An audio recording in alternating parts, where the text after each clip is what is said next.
Brahma Gurur Vishnu Guru Devo Maheshwara Gurureva Param Dhamma Tasmai Shri Gurave Namaha Chinmayam Vyapyat Sarvam Trilokyam Sacharacharam Tat Padam Darshitam Yena Tasmai Shri Gurave Namaha Tvameva Mata Cha Pita Tvameva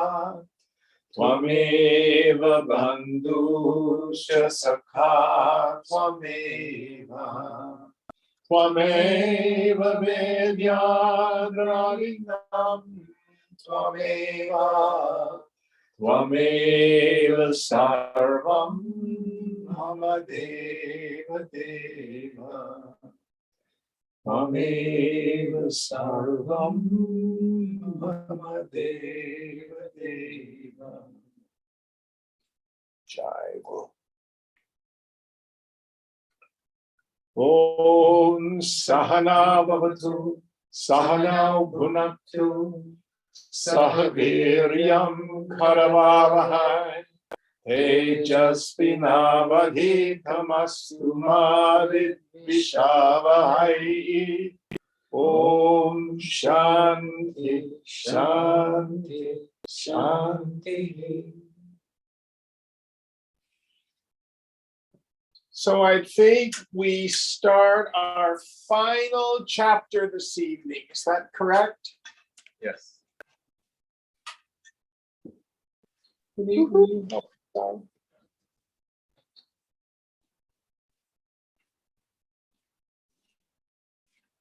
Chapter 8. Svadhyatraya vyapakata ato te dhyanena cheta paratahata te tatrutyamaya vyakparatahata te shamasva nityam trividhara pradhana. By my making pilgrimage to thee, thy all-pervasiveness has been destroyed by me.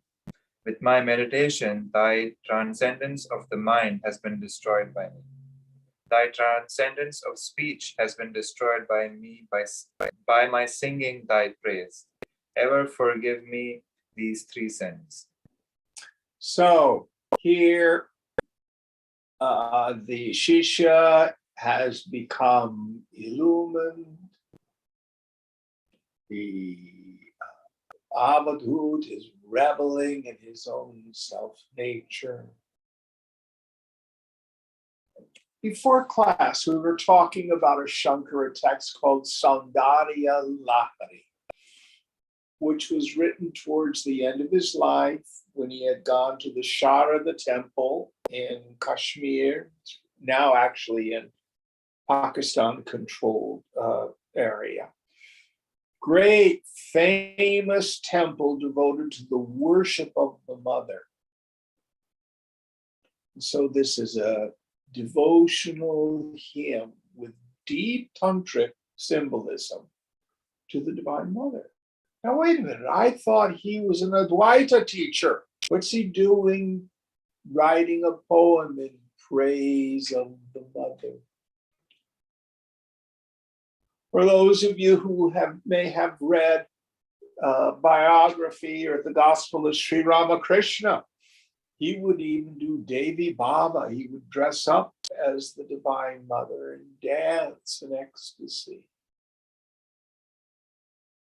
Amaji, the hugging guru, she would do a Krishna Bhava as well as a Devi Bhava. So many saints, for the sheer joy of it, play at the love of God.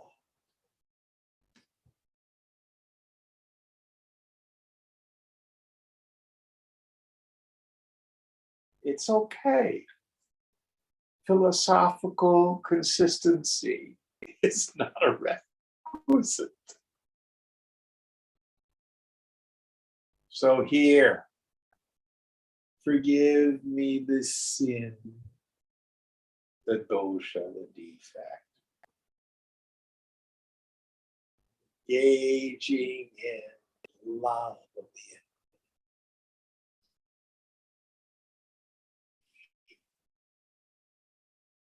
because language falls short.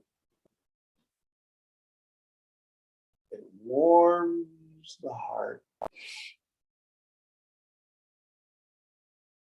If we go to Shankara's great text, Vivekachudamani, he has a classic section called The Qualifications of a Fit Student.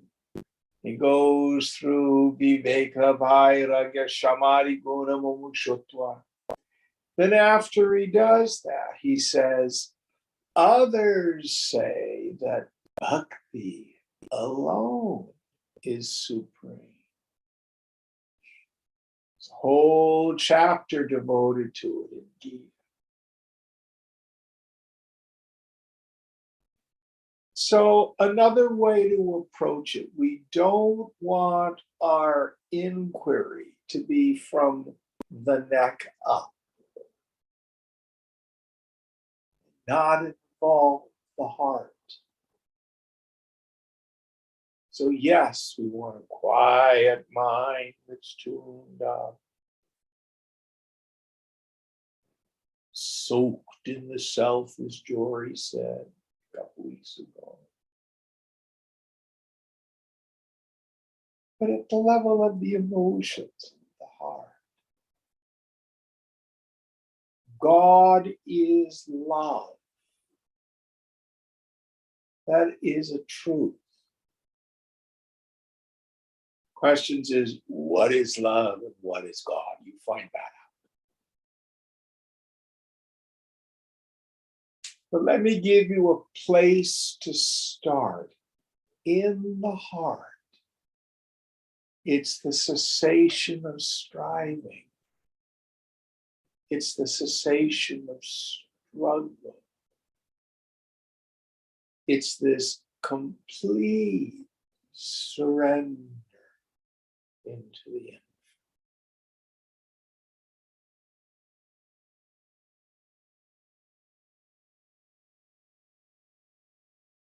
That's all I'm going to say about this tonight. Each person needs to work this out for themselves. But remember, only I is real. Vedanta as a philosophy is not real.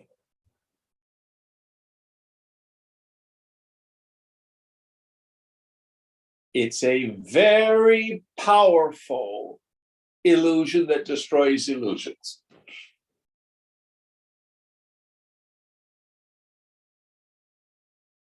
But in the end, the scriptures, the guru, the shishya, the bondage, the liberation, all of that, it's just imagination. Next verse.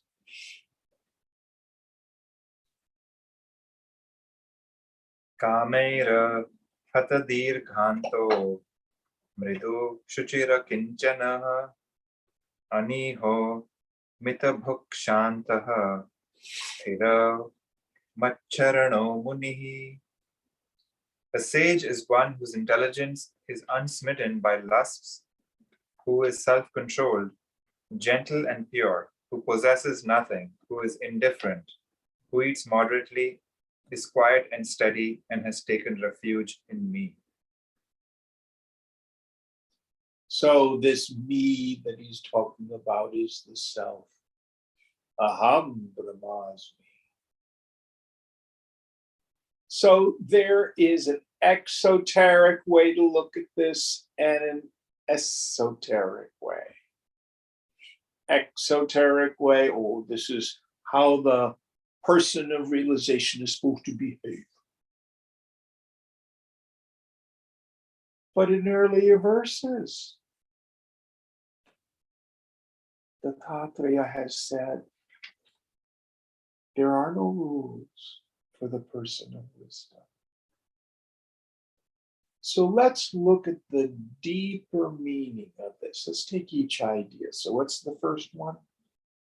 Whose intelligence is unsmitten by lusts. Yes. Kama, desires, cravings. Does the person of steady wisdom have preferences? Yes. There's no attack.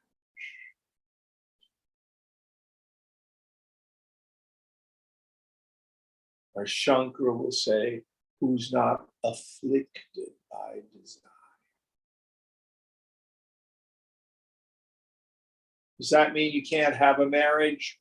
Can't have a significant other? No. Look for the deeper meaning. Next idea. Who is self-controlled.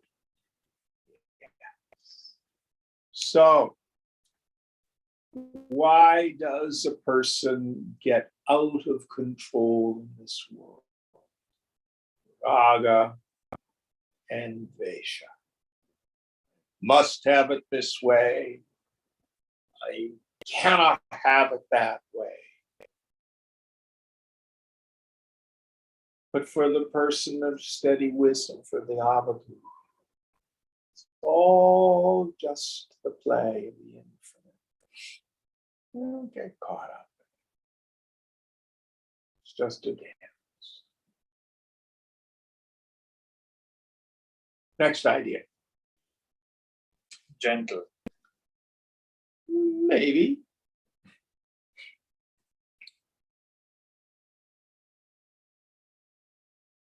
But their overall nature of mind is there's nothing to fear, there's no otherness, there's nothing to oppose. All these stories of Ramana Maharshi were wild animals would come to him. Same thing would happen to St. Francis of Assisi.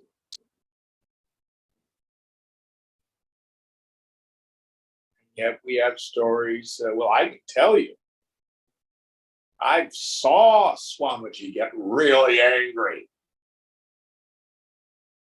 What he used to say is, I do not get angry. I use my anger. I keep it in my pocket. When I need it, I bring it out. And I put it back in my pocket.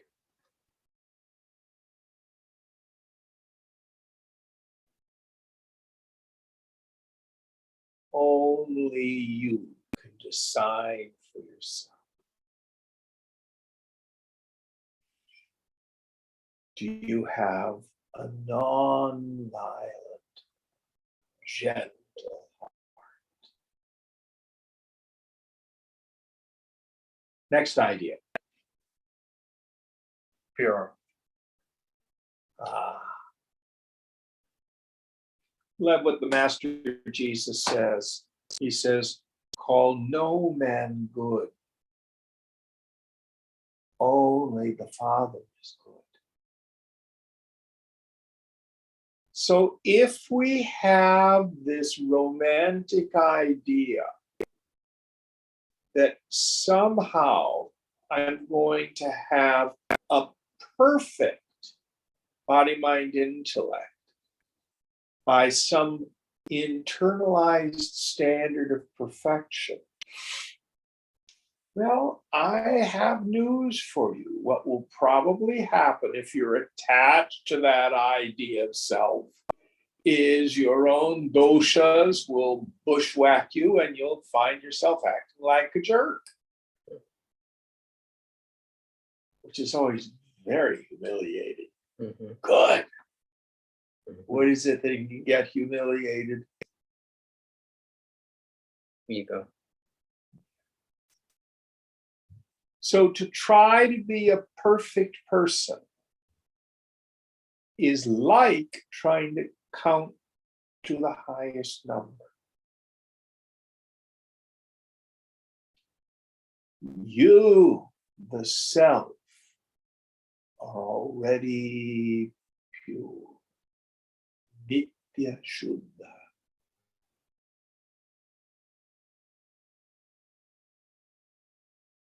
Now, Swamiji wrote a series of books. They're basically on the Bhagavad Gita, and they're titled The Art of Man-Making. Man here we want to take outside the gender-specific understanding.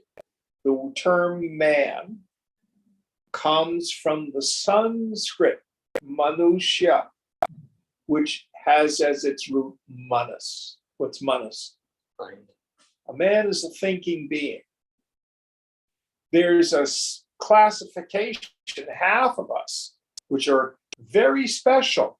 We are womb man, women, a thinking being with the extra glory of a womb.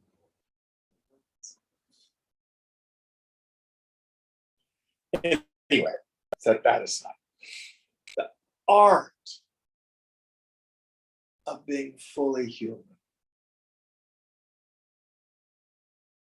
Some of us look at our problem as I'm a vicious person trying to get virtuous. I'm a bad person trying to get good. Or we might even think, oh, I'm a sick person trying to get well. I'm a broken person from my childhood and I'm trying to get well. I have low self-esteem, trying to have good self-esteem. But I like to use Swamiji's language. Think of this life. There are 70, 80, 90 years, some of us shorter, is an art form. Now, it's not art like a painting. You do a painting and it's on the wall and there it stands. It can, the Mona Lisa can be there for 400 years, 500 years. It's art more like dance or music. Sing the song of this life. Work at it. I had a voice teacher who said, music is a hard mistress. You can never master her.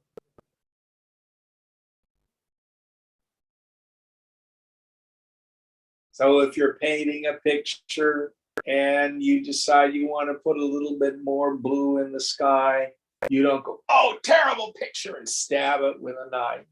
Oh, you look at your seascape, and a little more blue here. It's art. It's art.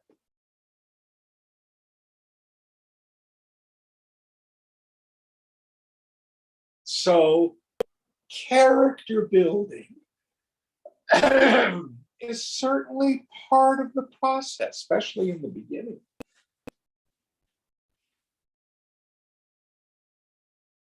But in order to make this piece of equipment useful, so God can use it in God's world, Have a fit instrument. But understand, in this world, we never reach perfection. And from another viewpoint, it's already perfect. Any thoughts on this?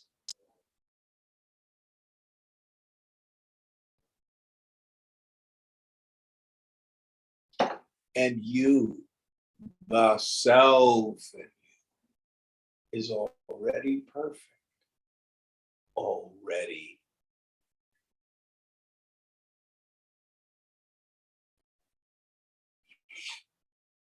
Any of you here ever been to the Taj Mahal in India? Did you go inside and look at some of the beautiful inlay work? Absolutely. One of the things that you have to have a torch, a flashlight to look at it.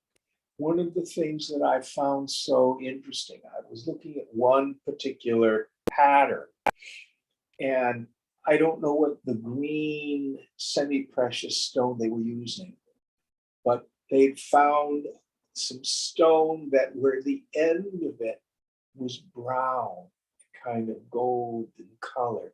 So it looked like a fall leaf that had started to turn.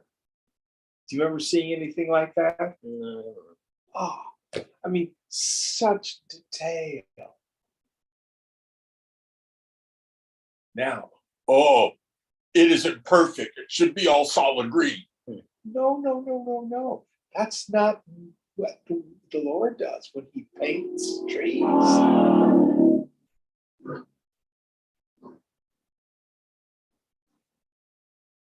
In Japanese art, the artist deliberately includes a flaw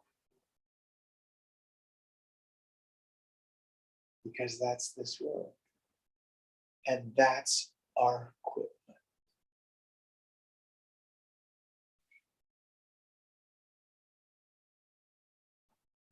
One of my favorite stories about Chögyam Trungpa Rinpoche, the great Tibetan Lama. And he was what the Tibetans call a tulku, meaning he was a divine reincarnation. I can't remember which number he was of the Trungpa Rinpoche, but when his prior incarnation died, they take his objects and they go around. The astrologer says, well, go look in this village at this time. So they find this, I think he was 4 when they all came, the seers from the court, and they have him see this child, see if he's going to pick the right objects, and they bring him back to the monastery. He's raised as a lama from about the age of 4. And they were talking about this process, and one of the Westerners was asking these people who actually had found Trungpa when he was a child. And they said, well, how did you know it was Trungpa? And one of them looked at the other and says, because he lied all the time. Then they burst out laughing. What? This great Tibetan Lama lied? Oops.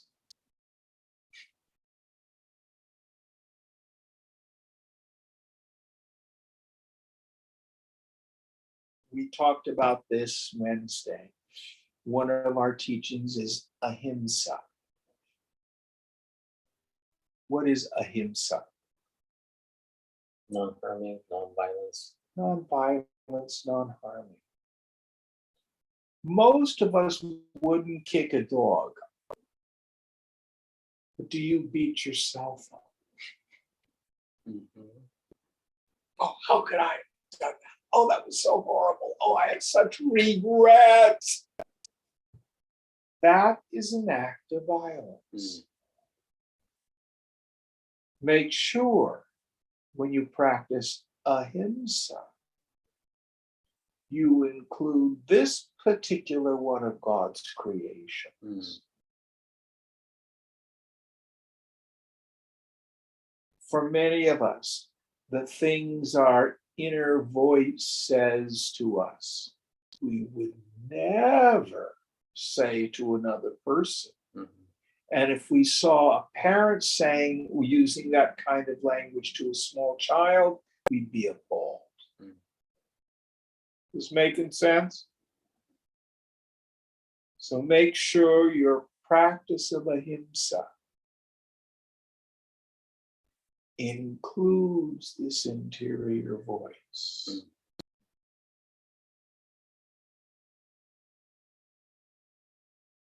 Understand where is purity. And understand the human mind. And Swamiji was more graphic. Hmm. He would say the mind is a sewer.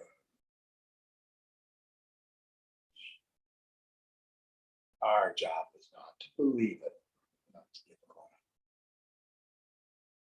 Next idea. Did we finish that verse? No, who possesses nothing. Yes. So does that mean we have to live an impoverished life or as a sannyasi or go live in a cave? No. It is not so much a vow of poverty as an internal vow of non-ownership.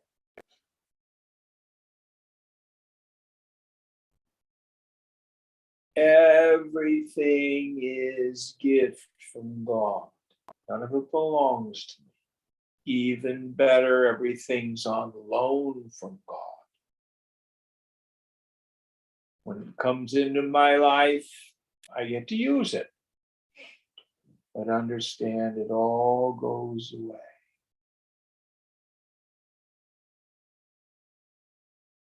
Krishna will say, no one is more fearful than a wealthy person.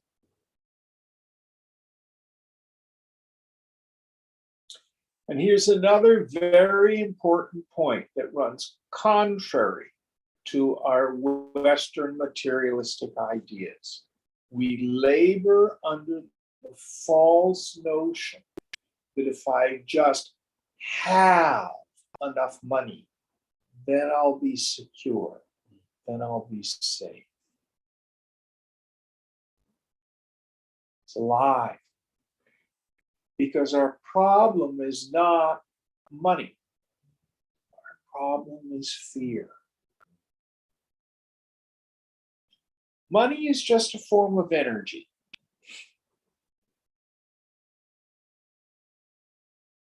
And it works best when it's in motion. But you are already safe. You are already secure.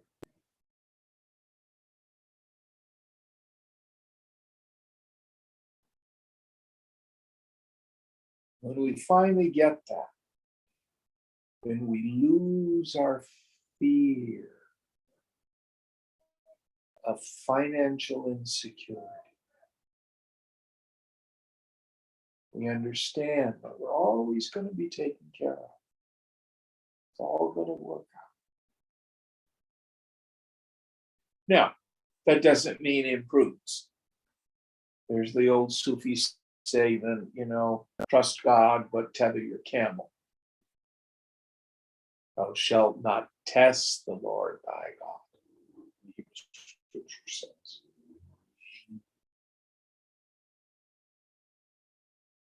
Any thoughts on this? And if we have not taken this internal sannyas,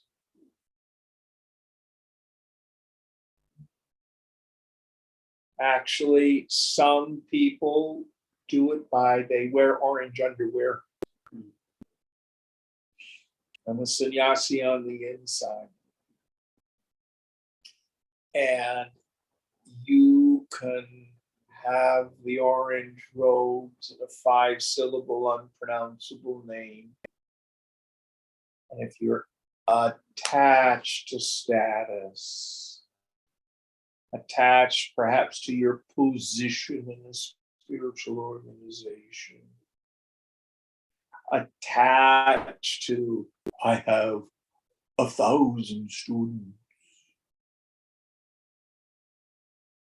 attached to your learning. Oh, not only can I chant Gita, but I can chant it backwards. You will still have fear. Because all of those things can be taken.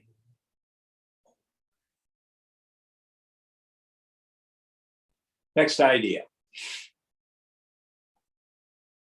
Who is indifferent? Now, does that mean we do not enjoy the world? No. Of course it's the earth is the Lord's and the fullness thereof, the psalmist says. And in fact, the person of wisdom is the only one who can truly enjoy the world. All the rest of us were afraid of losing stuff.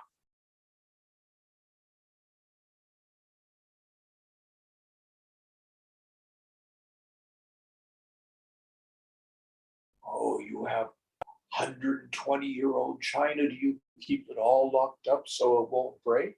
Oh, yes, I'm so afraid. You don't use it and enjoy it.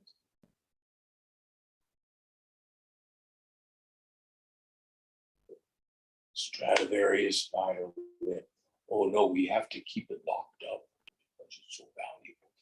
But it's the most beautiful sound you can imagine. Oh no, but we have to keep it in the museum. That's how many of us live.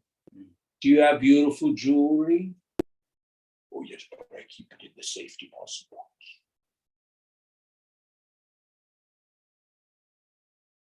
You don't enjoy, you possess.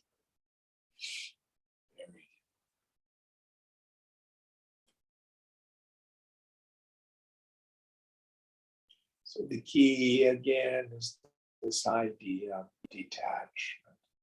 And everybody, according to their prarabdha karma, gets their allotted dose of successes and failures, conducive and non-conducive environments. I like to think of this world as the sine wave. The tide comes in, the tide goes out. It's daytime, it's nighttime. Winter, spring, summer, fall. Stock market goes up, stock market goes down. Interest rates go up, interest rates go down. This political party, that political party. So the Avadhuta, the person of steady wisdom, stands apart from all.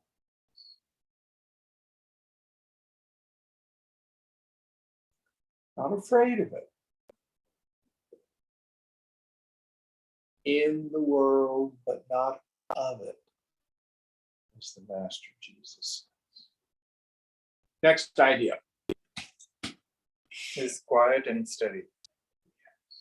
So does that mean they don't have conversations? No, it doesn't mean that. Where's the quietude inside?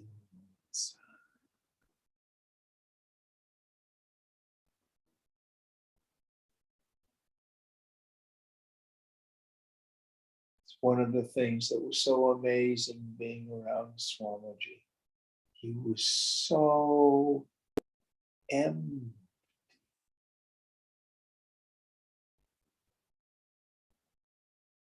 Just tuned in. So full, yet so empty.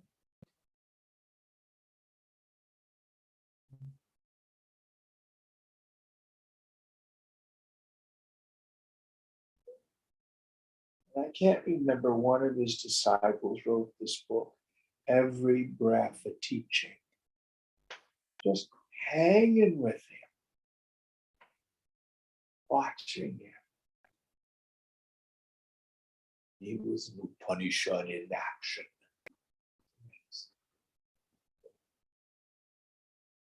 Next idea. Has taken refuge in me.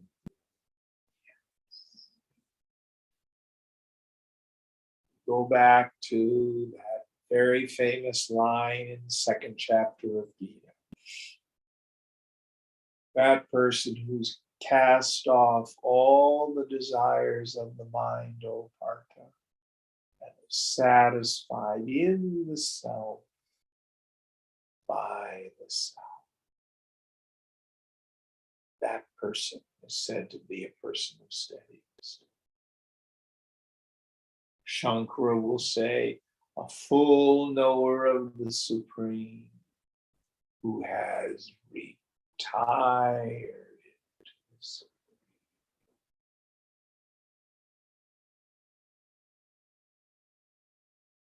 Next idea. That's the last one. Next verse. Apramatto kaviratma dhripiman jita shangaudaha amani manada kalpo maitra karunika kavihi. The sage is vigilant and resolute, has a profound mind, and has conquered the 6 bondages. He is not proud, but gives honor to others. He is strong, friendly to all, compassionate, and wise. Yes. And here we have 2 ways of looking at a verse like that. For those of us who are still yogis, we aspire to these qualities. We practice them. But they are spontaneous for the person of steady wisdom. Again, this is not for us to hold up the book and say, how's Puneet doing? How's Daniel doing? No. We all do our own yoga. Can't do someone else's yoga. There is no value in endeavoring to evaluate other people's mind states.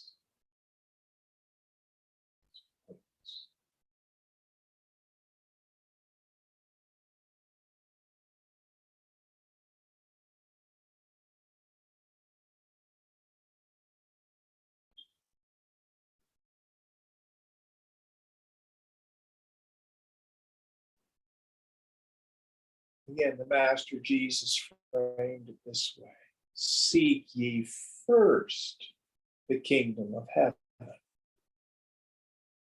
and all the rest will be added unto you. Some people think that's like prosperity gospel. Become a Christian and then money will come to you. It doesn't mean that.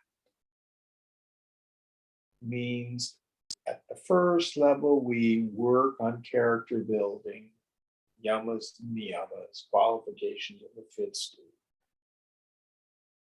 But after a while, seek this abidance in the self.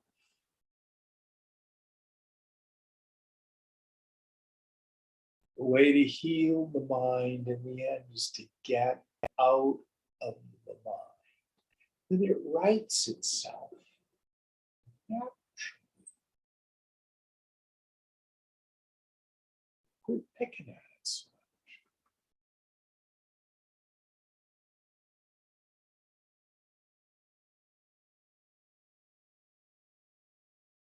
Next verse.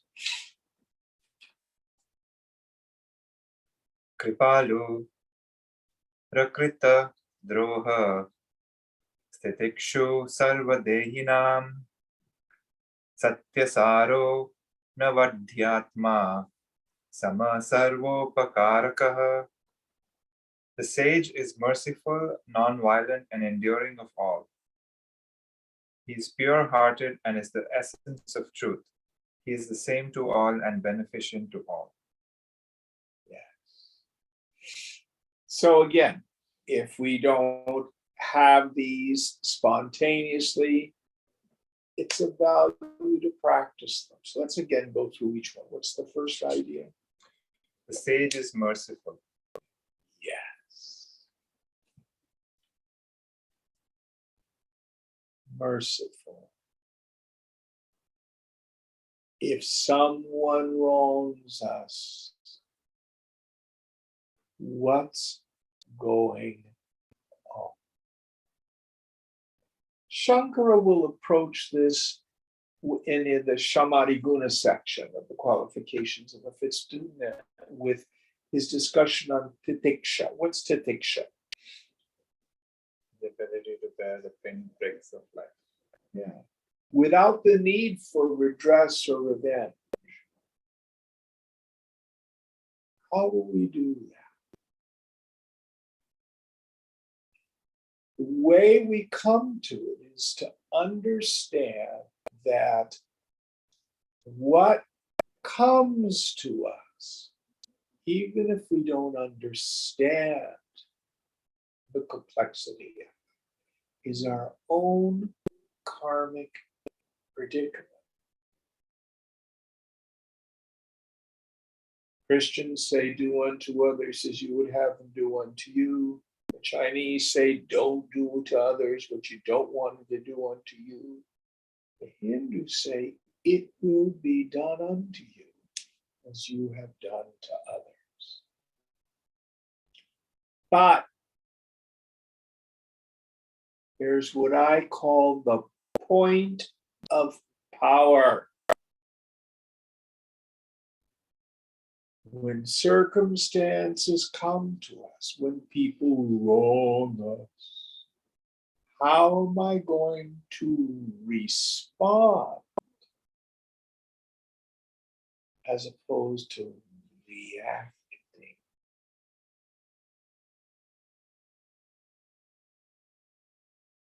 Mercy is undeserved. You're kind, you're gracious, you're generous, even when people don't deserve it.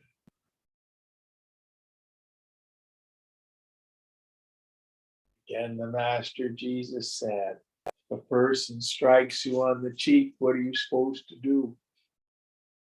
Turn the other cheek. Turn the other cheek. If the Roman soldier says, carry my pack for a mile, that was one of the rules in the Roman Empire. The Roman soldier could ask anybody to carry their pack for a mile. No longer, just a mile. If they ask you to carry the pack for a mile, carry it for 2. Be merciful. Someone steals your cloak, give them your coat as well. But what about me? That's the whole point. Get over your cheap self.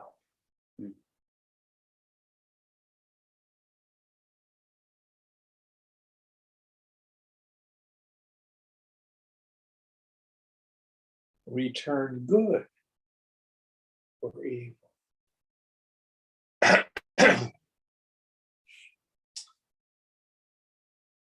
Years ago, I can't remember the name of the church. It was in the South where there was this crazy white guy who came to this black church and he prayed with these people in an evening, and then afterward takes out a gun and kills everybody but one. I think his name was something Roof. Yeah, bangs, very weird kid. Horrible massacre. And when they had the trial and he was convicted, they had victim impact statements. And there was one woman, and her son and her husband had been killed by this man. She's just in tears. And she says, I forgive you. I forgive you. I forgive you. I have to forgive you. because she knew that if she didn't, it would eat her alive if she did.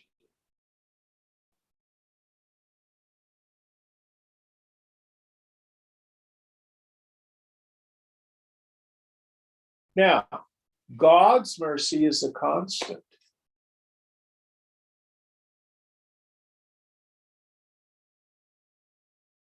If we turn to the infinite,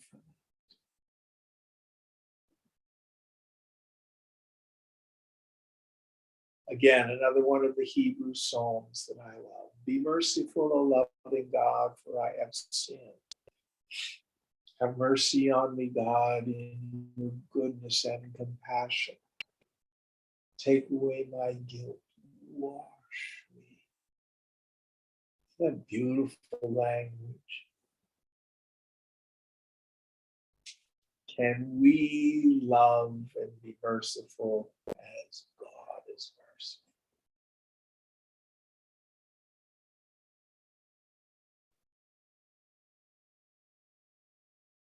Next idea. Non-violent. Yes. We talked about that a little bit before class. And in class, this idea of ahimsa, non-violent, and as well as not being violent towards other people, don't be violent to your own mind. Never do violence to your own mind.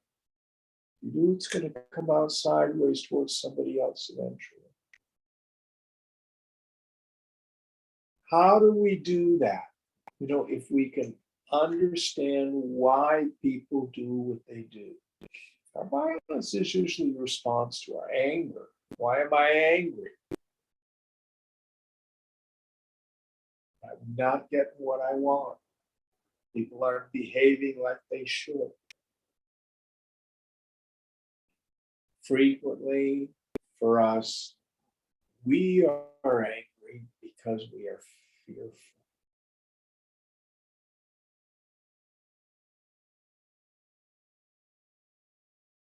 We see that's why other people do crazy ass things, is because they're fearful. You can kind of let them off the hook a bit. Next idea. Enduring of all.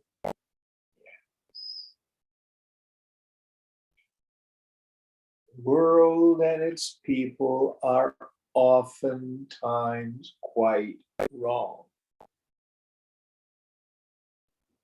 But that's as far as most of us ever get. And if we stay in that view, the world and its people will continue to wrong us. If I'm disturbed, no matter the cause, I'm the one with the klesha, the affliction, with the dosha, the defect, with the attachment, the expectation, the identification, disregarding the other person entirely, resolutely look to our own yoga.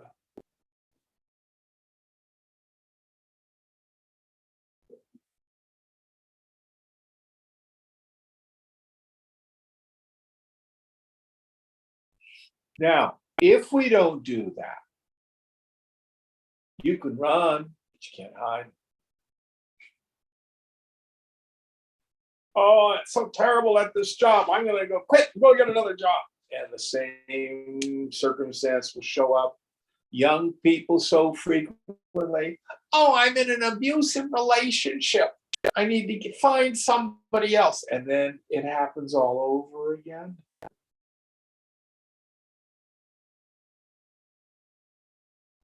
What in us is doing this? Always look to what's my part in it. Next idea. Pure-hearted.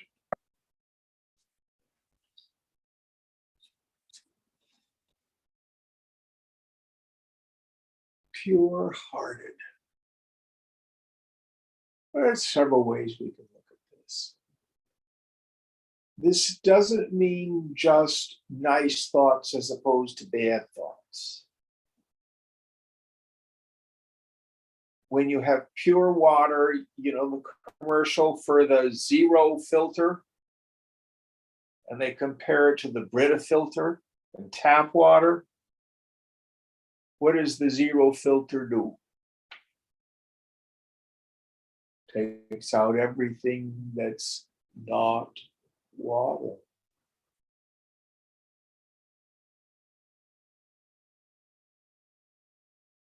So to be pure-hearted is not so much to have goody-goody thoughts. It's to have fewer thoughts. Turn down the frequency and the volume of the flow of thought. Next idea. Is the essence of truth. Yes. What is truth? Those of us who come from a Christian background, in the Gospels, in what we call the Passion of Jesus, which is the story starting with his entry into Jerusalem on Palm Sunday. And he gets together with his disciples and they have a Passover Seder. They have a ritual meal. And Jesus goes out to pray and he's betrayed by Judas. In the morning, the Romans come to arrest him. And he's taken before Pilate.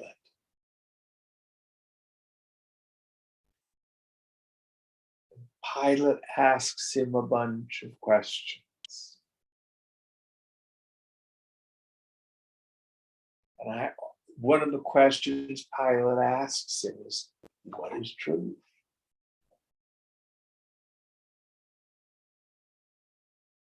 I always have the imagination that Jesus just looked him right in the eye. It's this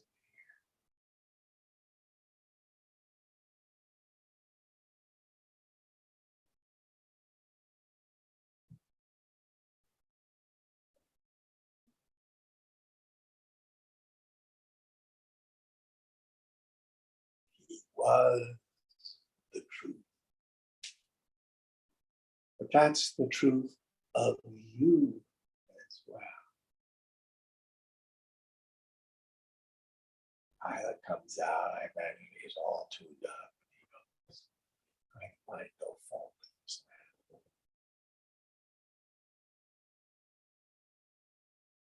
man. His mind comes back. Really cool scene. So you say you are a king.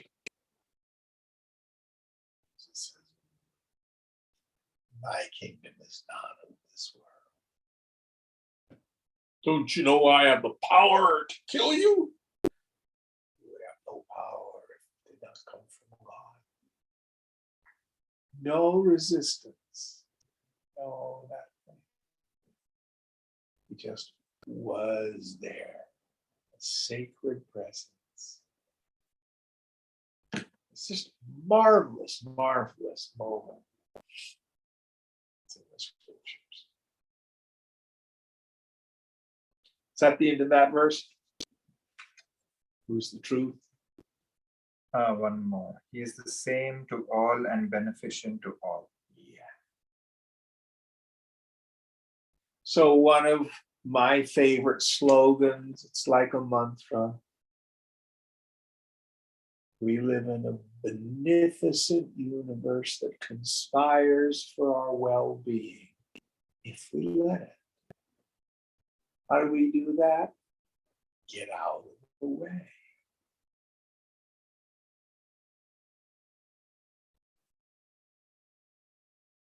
So the person of steady wisdom.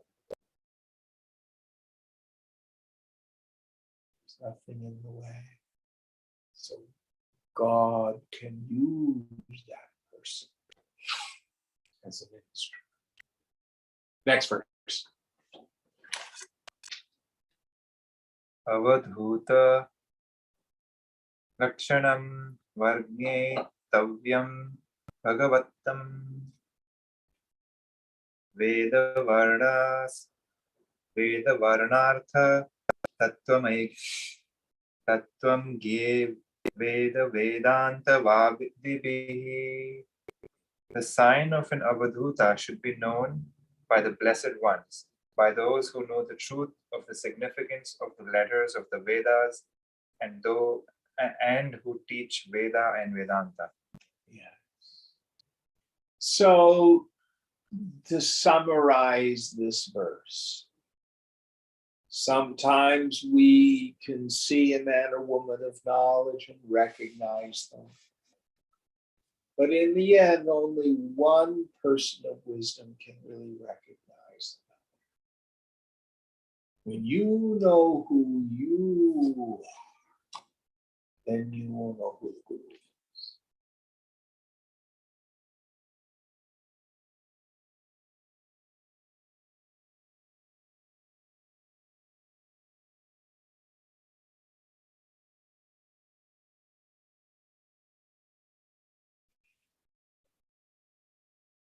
And for the Avadhuta, they have become a blessing. Do they hold classes, give lectures on YouTube? Maybe, maybe not.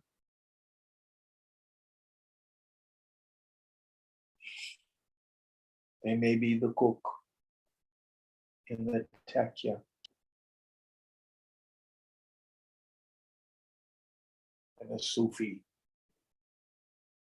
compound. Never know from the outside who they are.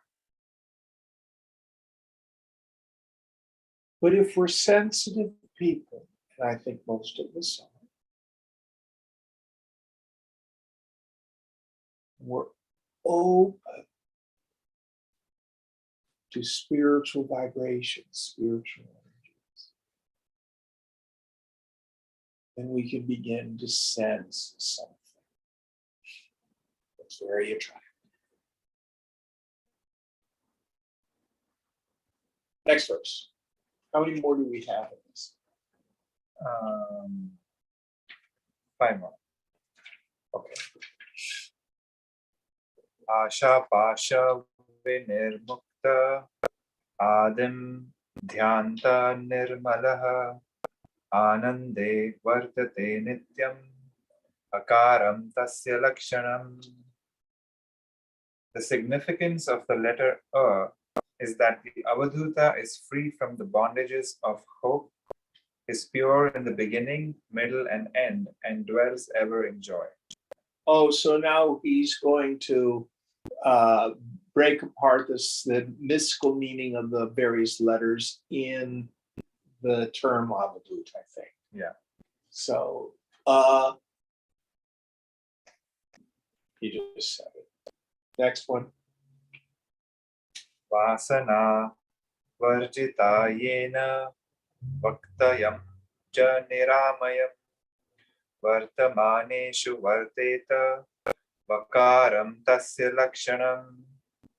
The syllable va is indicated of him by whom all desires have been renounced, whose speech is wholesome, and who dwells in the present. Yes. So he's gone beyond his vasana. And vach, his speech is wholesome. All these various ideas that start with the. Now, for those of you who are non-Indians, when you have a consonant in Sanskrit, the following vowel, is always included. So we would spell it Avadhutt, but they will spell it the. So it'll seem shorter in Sanskrit. Next one. Dhuli dhusa ragatrani dhuta chitto niramayah dharana dhyana nirmukto dhukarastasya lakshanam. It's wonderful. The syllable dhu is a sign of him whose limbs are gray with dust, whose mind is purified, who is free of all desires, who is free of all diseases, and who is released from the practices of concentration and meditation. Yes, I'm not sure what dhu actually means, but has something to do with dust. You're a better Sanskritist than I don't know. But anyway, the idea, he's making reference to those particular sadhus that we see that are sky clad. They run around stark naked, except they're covered with ash or dust. And read the other parts of it, besides their limbs covered with Whose dust. mind is purified, who is free of all diseases, and who is released from the practices of concentration and meditation. Yes. So he's no longer has any need to do anything. And by disease here, it's dis-ease. Doesn't mean he may not catch a cold. It means that the mind is at peace. Next one. Tattva chinta dhritayena chinta cheshta virvarjitah tamo hankara nirmukta takarastasya lakshanam. The syllable ta is significant of him by whom the thought of truth has been made steady, who is devoid of all thoughts and efforts, and who is free from ignorance and egoism. Yes, so riffing on tat. Frequently we will have these two words, tat and tvam. Tat means that, which is the reference to the infant. So that's what I think there's two tas, aren't there? No, just one. Okay. All right, then there's what, two more verses or one more? Just one more. Okay, last verse.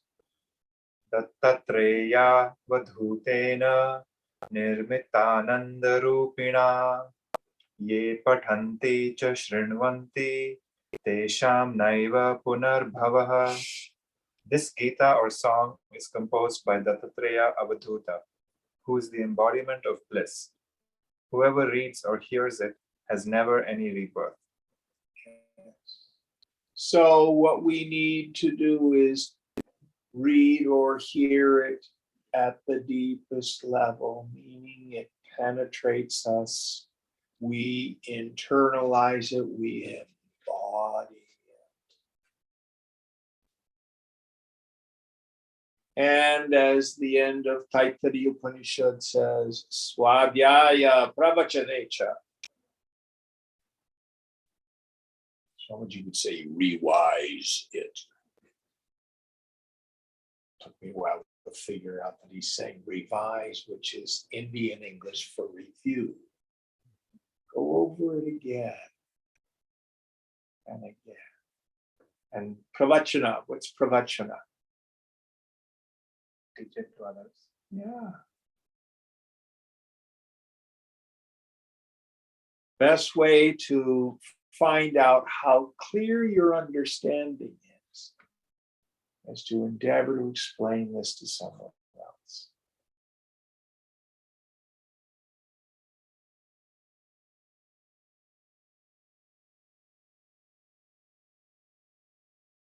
So is there a little Upanishad or is that the last verse? That was the last one.